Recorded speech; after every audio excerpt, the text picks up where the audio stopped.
Saviez-vous que certaines célébrations de buts dans le football ont une signification profonde? Parfois, derrière un geste se cache l'histoire d'une vie. Numéro 5. Gabriel Jesus. Quand il porte sa main à l'oreille comme un téléphone, c'est un message à son ex. Quand il était pauvre, elle ignorait ses appels. Après son premier contrat, il s'est souvenu de cette époque. Aujourd'hui, quand il marque, c'est comme s'il disait « Maintenant, c'est moi qui ne réponds pas ».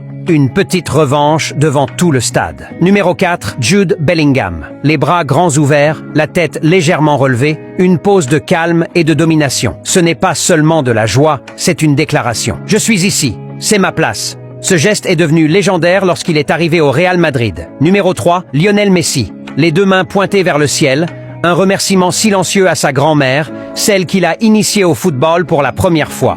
Elle est décédée lorsque Léo avait 10 ans. Il lui dédie chacun de ses buts.